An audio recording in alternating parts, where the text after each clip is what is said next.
So good morning. My name's Simone Parker, and I'm with the Stakeholder Relations team. I appreciate you joining us today for this Asset Liability Management webinar. Before we get started, let me cover some housekeeping items. We'll take all of your questions following the panelist presentation, and you can ask questions by raising your virtual hand, and we'll call on you. And once called, we'll just ask that you unmute and then ask your question.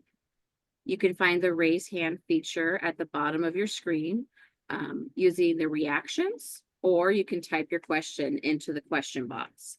That's also at the bottom of your screen. We have 90 minutes together, so we'll try to answer as many questions as time permits. If you need closed captioning, you can click the CC icon at the bottom of your screen, and the closed captioning will appear. This webinar is being recorded and will be on our YouTube page in the coming week. In addition, we'll have a copy of the slides added into the chat for your ability to download. I think that covers all of the housekeeping. So now let me get to our panelists today. I'm joined by our Asset Liability Management, also known as ALM, because we love our acronyms here at CalPERS. The experts here today is our Chief Financial Officer, Michelle Nix, our Chief Investment Officer, Stephen Gilmore, and our Chief Actuary, Scott Turando. So what's on today's agenda? Michelle will talk about what's going on with our ALM process, what that entails. Stephen will outline what's new. He will also cover the concept of the total portfolio approach, and Scott will discuss how ALM impacts our members and employers. I'll then close with an overview of our ALM timeline, highlighting what more is to come. And then after that, we'll take your questions. So with that, I'll hand over the virtual microphone to Michelle Nix, our CFO. Thanks, Simone, and good morning. So I'll kick it off this morning and talk about what ALM actually is. So ALM is a process that happens every 4 years, and this process exists because it is a result of a board policy. So the board has directed staff to perform this every 4 years. As Ms. Simone said, we call it the ALM process, but it stands for Asset Liability Management. I want to explain a little bit about what that means. When we talk about assets, we talk about basically CalPERS investments, the monies that we have gotten from contributions, from income, all of the money that we invest, so our investments. Liability, that's the dollar amount of all the benefit promises that we know of as of a certain date. And it's whatever the measurement date is at the time. Management is the oversight that we use for this process. And the oversight is to determine how we measure the liabilities. And also, we want to make sure that we have the best possible current assumptions that go into the measurement of those liabilities, and also the best processes in place to make sure that we have the right inputs and the right program or ability to invest the investment in a way that will be sustainable in the future. So that's really what ALM stands for.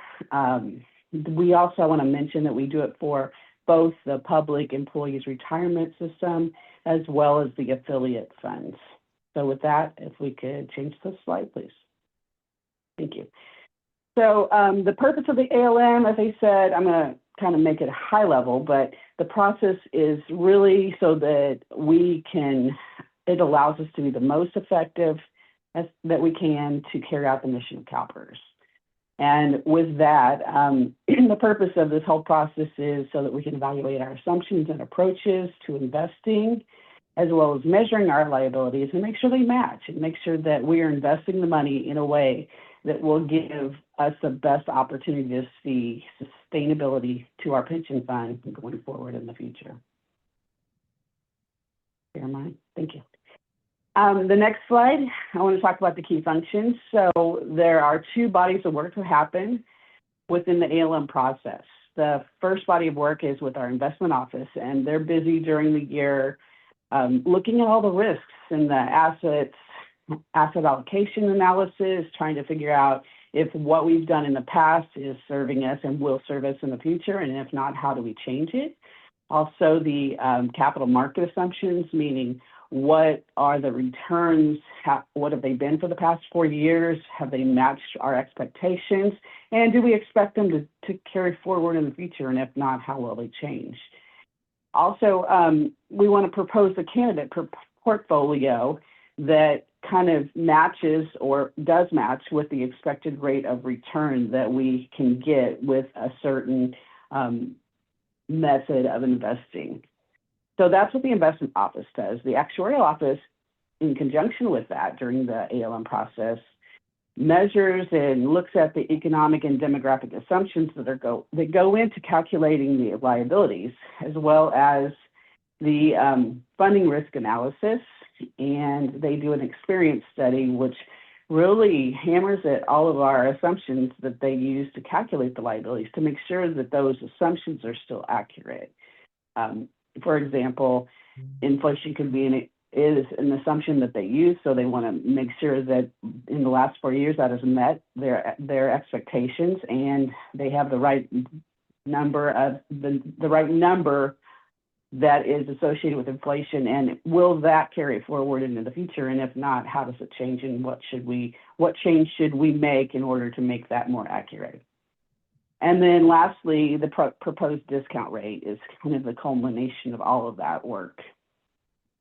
Also, the financial office really works to connect the dots, because the actuarial office uses a lot of the information that the investment office is working on and vice versa. So during this ALM process, we are consistently and continuously meeting and discussing the outcomes of all of this analysis and this work to make sure that each side knows what's going on and they can share that information, and that can feed into the current processes and the going forward processes. And lastly, we bring our stakeholders along, which is what this is about today. So we want to communicate with our stakeholders, and as we learn outcomes of all of this analysis, and as we approach the final recommendations, we want to bring our stakeholders along so that they understand what has changed and where our thinking is during this process. So the final product of this process is really recommendations to the board, and those happen starting in September. We'll have the first read of our recommendations, and then the November meetings, we will have the final reading of the recommendations.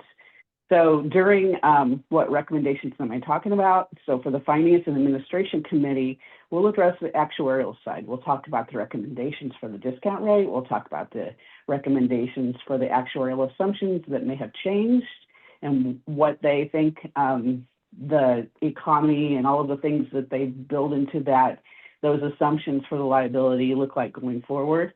And then the Investment Committee will recommend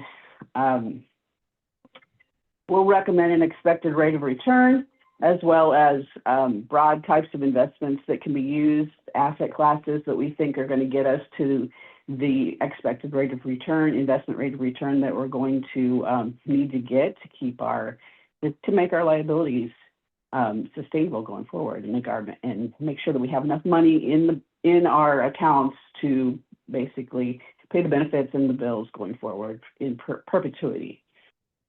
Additionally, we want to talk about how much risk we think is necessary to achieve our expected rate of return. And lastly, what strategic asset allocation targets and ranges what we think would be the best optimal place to put the money so that we can achieve what we need to make our pension fund sustainable. So now I'm going to turn it over to Stephen to talk a little bit about how our approach to the investing side of the body of work it is going to change, and how we're kind of looking at it differently this year. So Stephen, if you want to take it over. Thanks very much, Michelle. Actually, both Michelle and Simone have mentioned that we're doing something a little bit different this time round. And that difference is focused on what's referred to as a total portfolio approach. Now, that may sound strange because you might think, well, we're always thinking about the total portfolio. The reality is we've tended to segment the thought process. We've tended to think of things asset class by asset class rather than thinking of the whole. And our belief and the evidence tends to show that if you think about the whole portfolio, the overall objective, you can end up doing better performance-wise. And of course, that's really important because that means, more wealth. It means lower contributions. It makes the pension system, more sustainable. There are lots of debates on just how much value we can add through taking a total portfolio approach, but I would imagine we could probably get 50 to 100 basis points per year. It might not sound like much, but it actually accumulates, and it's really the reason why we're pursuing this approach. What it means at a high level is that we do focus on the overall risk appetite of the board. We look at the high level strategy in terms of the objectives, and it really is about wealth generation and improving the funded ratio. It's getting more clarity on that decision-making process as well, because sometimes with what's referred to as a strategic asset allocation, there's a bit of a blurring around, does the board own the decision? Does the management own the decision? And as I mentioned, the objective is to try and improve that performance. If you can go to the next slide, Jariah. The differences, tried to highlight here, strategic asset allocation. It really is about focusing on what asset classes we think we should be investing in and how much we think we should be investing over a 4-year period. What then happens is you allocate capital to the people who run those various asset classes or programs, and they go away and invest.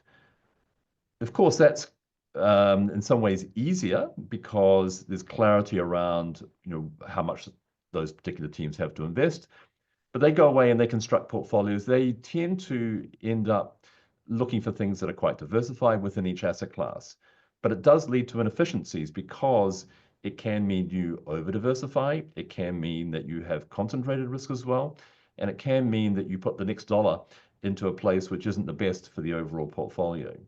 The total portfolio approach is different in the sense that we look at the overall objectives, and I could define that simply as trying to improve the funded ratio, so it means lower contributions.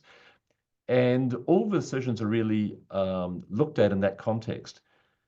The starting point is often thinking about, well, what is our risk appetite? How much market exposure are we comfortable with? And how do we best use that risk appetite in terms of where do we invest? Quite often, the total portfolio approach focuses on a measure of risk appetite, like a reference portfolio. It's very simple. It's off the shelf. It's just it could be equivalent to a couple of ETFs or passive portfolios. And typically, we look at things like equities and bonds. And that's actually what we've been doing with the board. As Michelle mentioned, we have discussed these things with the board, and we will present a preliminary recommendation in September where we're talking about, well, just how much equity exposure should we have, how much bond exposure, and how do we define each of those things. What we have shown in some of the board discussions is that we can simply replicate the performance of our actual portfolio just taking these off-the-shelf equities and bond indices. But of course, we want to do better than that.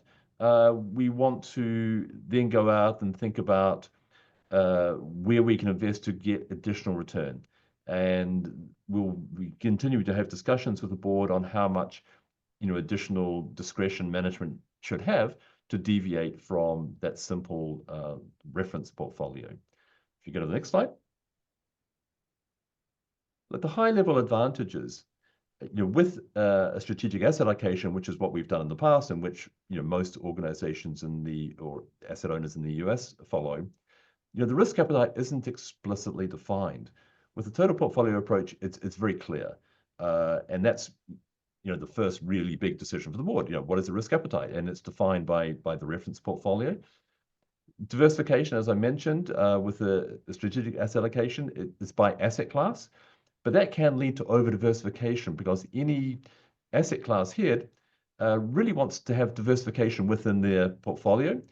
But when you think about it at the whole of portfolio level, it ends up with the portfolio being over diversified, and that actually can detract from returns. With the total portfolio approach, it's really more about what are the underlying drivers. Is it growth? Is it inflation? Is it something else that is driving it, rather than thinking about asset classes? Performance-wise, I mentioned the total portfolio approach can actually lead to better performance. A recent survey of 26 large asset owners, global asset owners, showed that the additional performance over the last decade or so from following this total portfolio approach was more than 100 basis points. There are some sort of disclaimers on that, but I think it's reasonable to expect, as I mentioned, a performance uplift of maybe 50 to 100 basis points through following this approach. Active risk, again, is managed at the whole of portfolio level, and you might ask what active risk is. Really, it's deviation from whatever a benchmark is. The opportunity set, again, rather than thinking about asset classes, we're thinking about what any investment does for the whole fund. The biggest changes probably internally relate to the culture. When you've got asset class teams and they've got their own benchmarks, they tend to be quite siloed and they don't share information and they just go away and do stuff. With the total portfolio approach, it's really important that you foster that collaboration, that sharing of ideas, and you really do think about where is the best place to be investing across the whole portfolio. And I guess also from a governance perspective, you're focusing on the total rather than individual asset classes. Go to the next slide. Decision-making process. The board in September, as I mentioned, will see proposed reference portfolios, and they will also see a recommendation for discretion that management will have around that. In previous discussions with the board, I've been making the point that management won't be looking for any more discretion than it currently has, but probably looking for a simpler statement of what that discretion is. The reference portfolio or the risk appetite, we actually asked the board for their risk appetite indications earlier, and they kind of indicated that they may be open to taking a little bit more risk, but we will test that again in September and then fully test it in November. In terms of portfolio construction, I mentioned, it's really about finding investments that do better than a simple off-the-shelf portfolio or a simple passive portfolio, leading to higher expected rates of return. And of course, we would like to think that we can construct portfolios that do better than the discount rate so that we improve the funded ratio. Next slide. With the reference portfolio, I mentioned simple off-the-shelf. One of the big benefits of that is it's a very clear alternative portfolio that might achieve our objectives, and we can assess ourselves, or the board can assess management against that. So it's quite simple in terms of working out, did we do a good job or not? Right now, we have 11 different asset class benchmarks, and it's always uncertain as to, well, was this the board's decision? Was it management's decision? With the reference portfolio, it becomes much clearer. The board chooses the reference portfolio, and the management gets assessed on the performance of the portfolio against that. So it makes that accountability much clearer. It's also simpler to explain, how we've done. It's low cost, and as I mentioned, it's an alternative portfolio that we could actually have. And so, to justify our existence as a management team, we should be doing better than a simple off-the-shelf portfolio. Active risk limits, I mentioned earlier, this is really around the discretion that we can take relative to the reference portfolio. And the intention is to make investments that do better than the reference portfolio. So we want to add value. If you go to the next slide. The other thing we've been focusing on is, leveraging our strengths. Kelpos has an amazing platform, largest pension fund in the US. With size comes some benefits. We have a really good negotiating position relative to some other organizations. There are some drawbacks. In some cases, we can't actually scale investments in the way we would like because of our size. Sometimes the opportunities are too small. But net, we would expect size to be a positive contributor to our ability to generate returns because of a negotiating position, because we can do things internally, because of the breadth. Also, we have a long horizon. We have 2.2 million pensioners that we're looking after. They have very long horizons. They want to know that they're going to have returns generated for a long period of time. So we should be thinking about that investment decision in the long-term context rather than getting caught up in the day-to-day. And that can have benefits when making investments. The brand, Gilbert, allows us to open doors. It means we can probably invest with some organizations that wouldn't normally accept capital. So there's a huge benefit to the brand. We can talk to whoever we want. And the internal knowledge, we deal with so many people or so many organizations in the market. Very valuable information. We need to be able to aggregate that better and to use that when making investment decisions. And with that, I'll pass over to Scott. Great, thank you, Stephen. Another aspect of the ALM process, that a little bit more, say, quiet and gets less attention than the asset side is the review of the actuarial assumptions. So on this side here, we have a breakdown of the assumptions that we look at. We look at economic and non-economic assumptions. And what we have listed here are those assumptions that play the biggest part and have the biggest impact. We look at a large number of non-economic assumptions. And like I mentioned before, these are the primary ones listed here. On the economic side, with the discount rate and investment return assumptions, we coordinate that with the investment office, and we present various options to the board, and based on where the board decides, that generally dictates where the discount rate falls. As mentioned, on the bottom, the assumptions are more of long-term expectation. We try and look at a long-term view of those, and we try and typically exclude short-term variation. We look at past experience, but we also try and incorporate any future expectations that we may have concerning these assumptions. Next slide.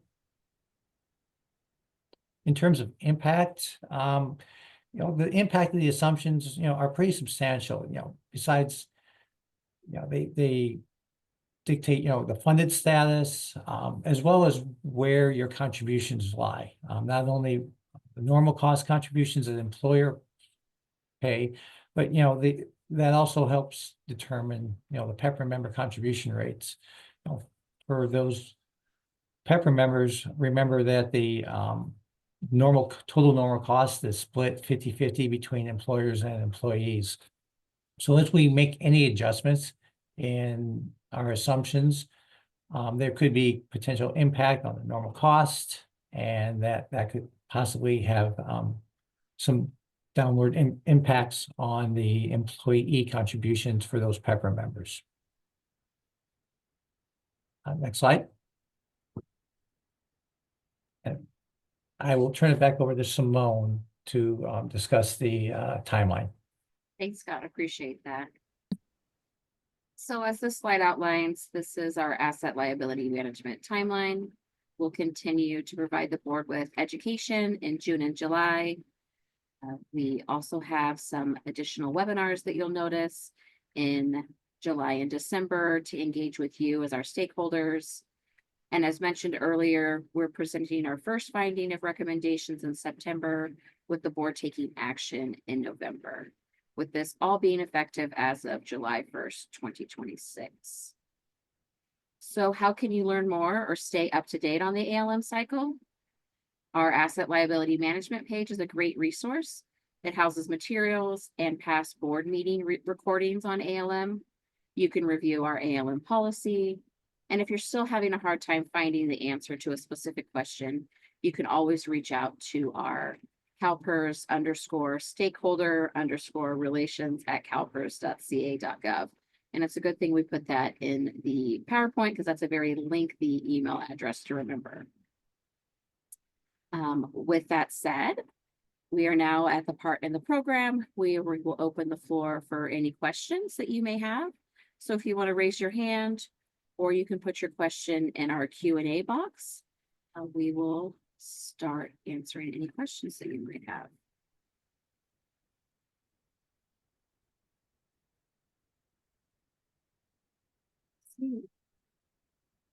Seeing anyone's hand raised.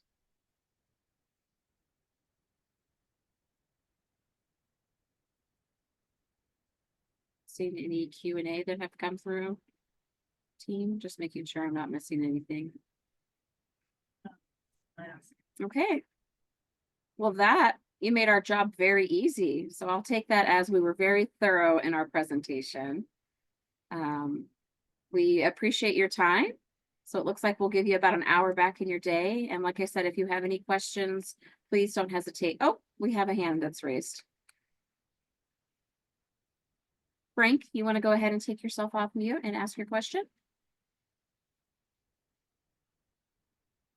Can you hear me okay?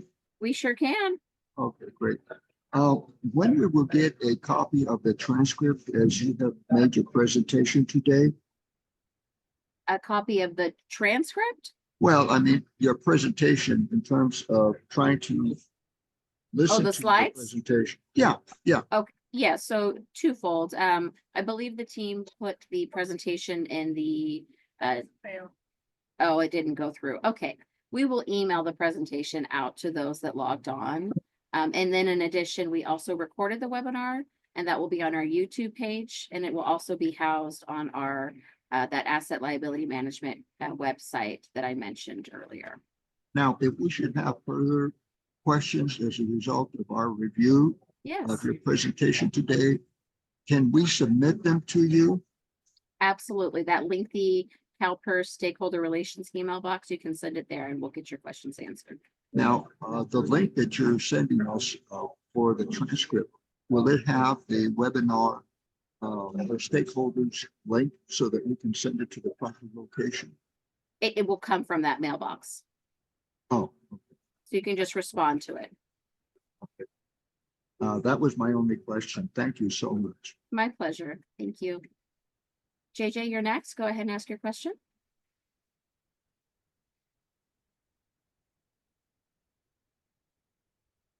I guess I was just muted. Yeah, this is for Stephen. Stephen, given the fact that you're going to set up a benchmark that doesn't have the characteristics of the portfolio other than its risk, i.e., we're going to have a lot of private assets that are not going to be part of the benchmark. How do you measure deviation from that benchmark? Great question, JJ, and thank you for it.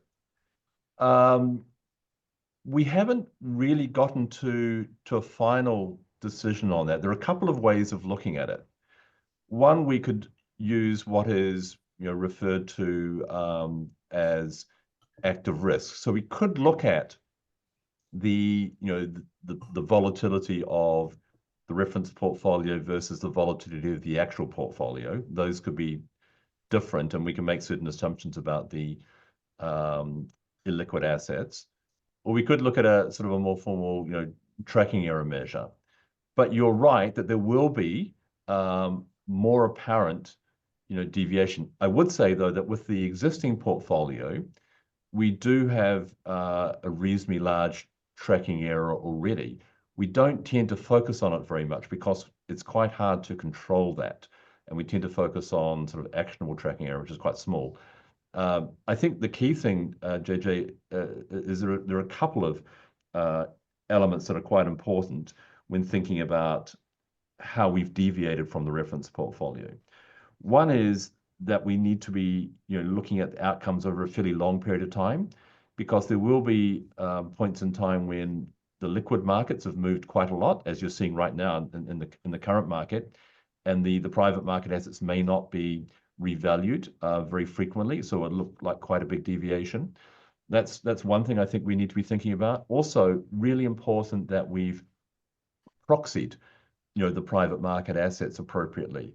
So we'll be looking at those underlying private market assets and saying, okay, what combination of equities and bonds is a good substitute for that?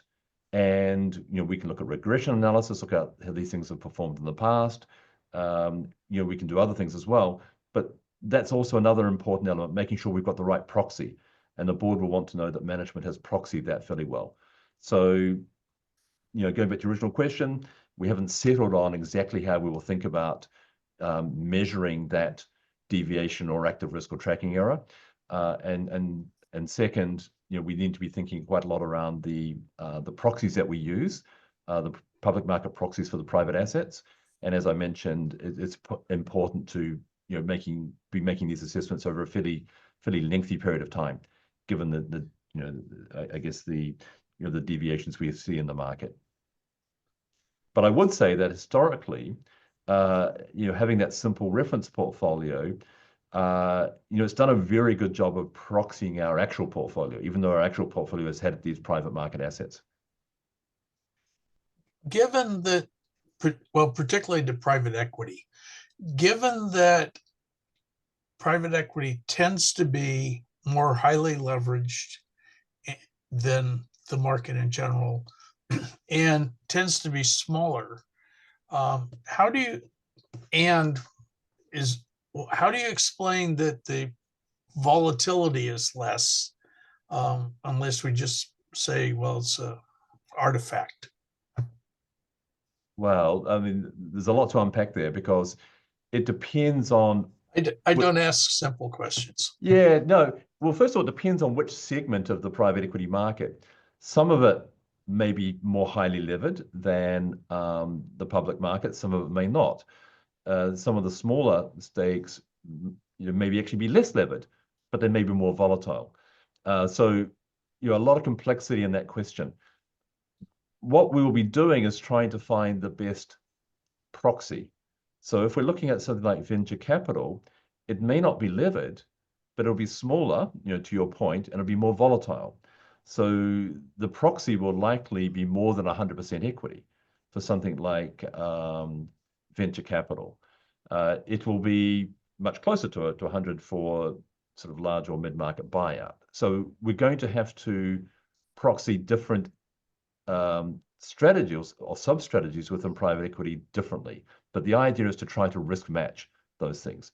And as I mentioned, when we've looked back and we've tried to risk match the actual portfolio with liquid components from a reference portfolio, they have actually tracked each other very, very closely. So I'm reasonably confident that we can do that. But there's also that size effect that you mentioned. There's a lot of complexity there.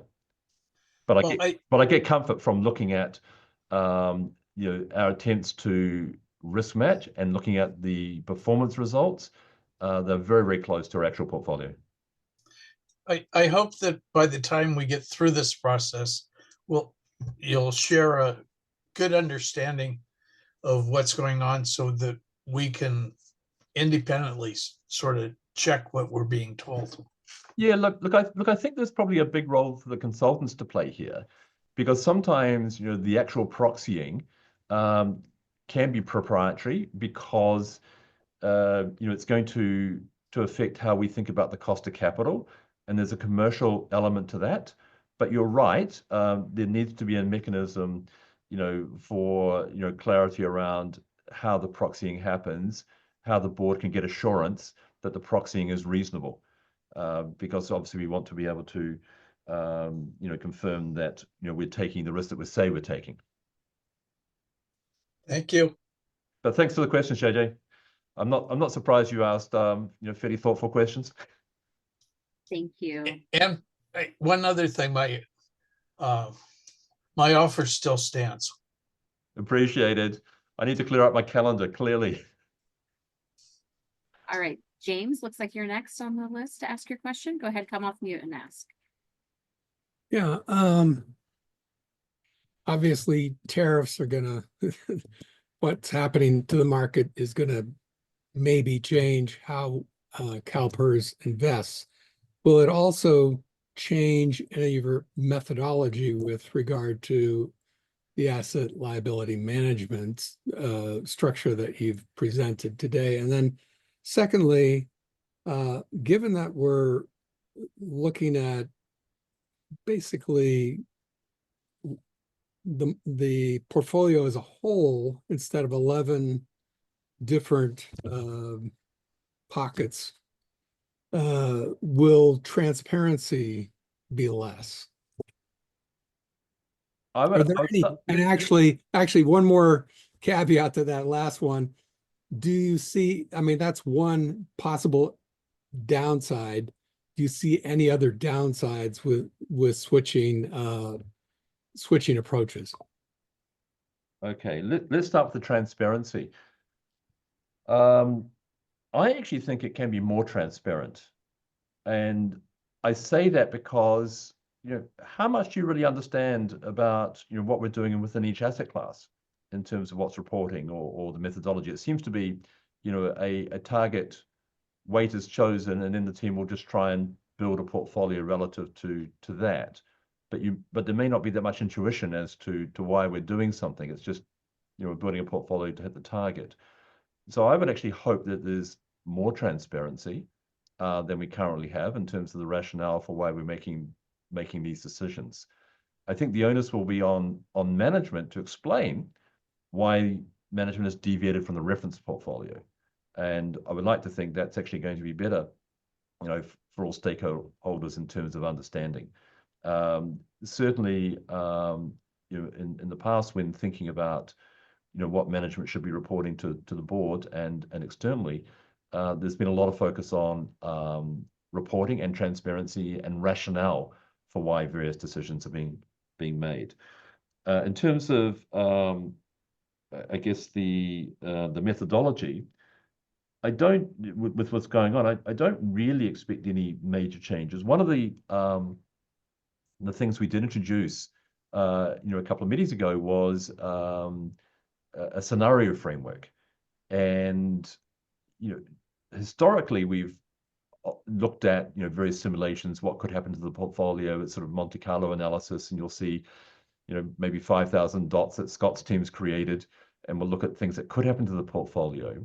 What we've wanted to do is sort of create more intuition behind all of those potential, or some of those potential outcomes. So we presented a framework, say a couple of meetings ago, looking at what might happen to the portfolio if inflation was higher or growth was lower, and perhaps if interest rates were higher or lower. And we looked at let's say a low growth, high inflation environment, which is actually the sort of environment you may be coming into with the tariff imposition. And that sort of moves more towards the direction of stagflation. Not stagflation itself, but that combination of potentially higher inflation and lower growth. And that sort of outcome is actually bad, for the portfolio, because most of our investments do well when growth is higher, or they do well when inflation is low and stable. So I think methodology-wise, there'll be more focus on those scenarios and looking at how resilient our portfolio is, to all of those potential scenarios. The reality is, of course, we can't create a single portfolio that's going to be resilient to everything, but it's really more about us understanding how we can be sufficiently resilient, to the scenarios that we think are a higher likelihood or impactful for us. So at the high level, I'm not really expecting too much additional change in methodology, apart from some of those things around scenarios. The other thing that's really, really important is using that long horizon. So right now, there's been a lot of noise. I mean, there are announcements all the time. You've got obviously tariffs being imposed. You've got retaliation. You've got currency markets moving. You've got energy prices moving. You've got the stock market, down quite a lot. You've got to sit back and try and think, okay, what's the signal here? What's the noise? Has anything really changed? I always think that if there were challenges or constraints on the flow of capital, that could have a big implication on the way we think about portfolio construction. But otherwise, probably less so.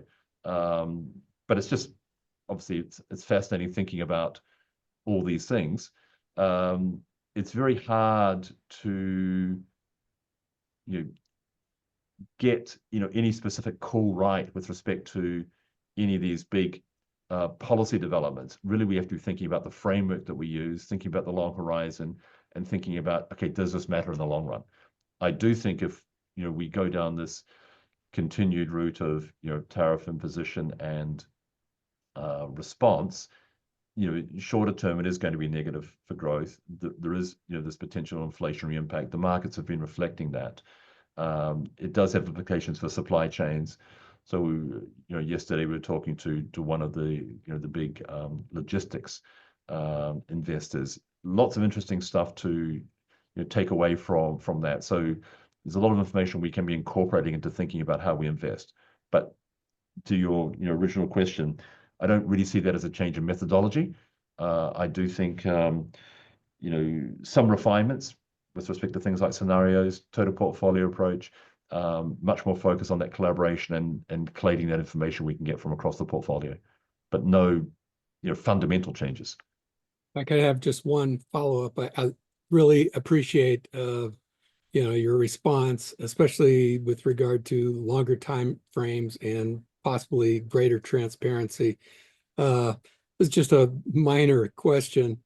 What do you mean by reference portfolio? Does that mean comparing CalPERS with other funds such as CalSTRS or NYC controllers, or just exactly what does that mean? I'm just a question about the words.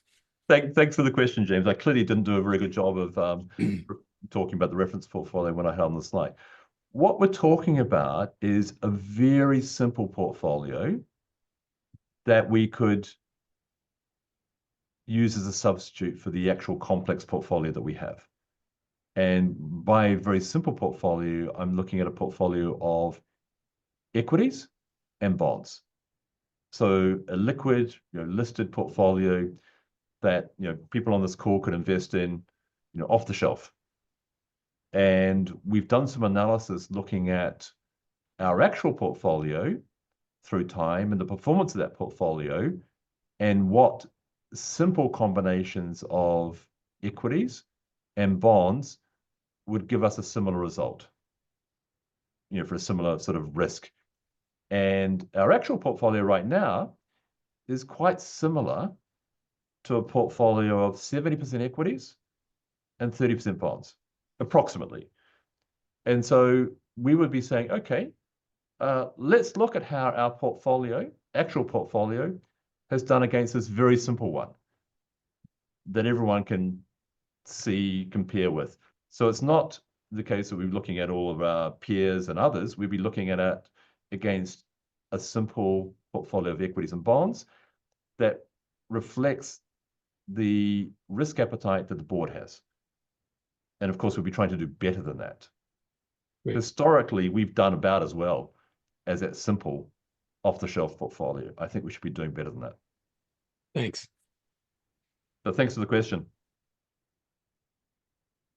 Are there any other questions for the group?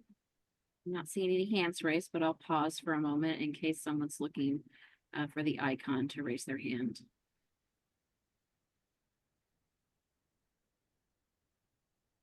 Okay, there's a question that's coming into the chat, so just give me a second to read it.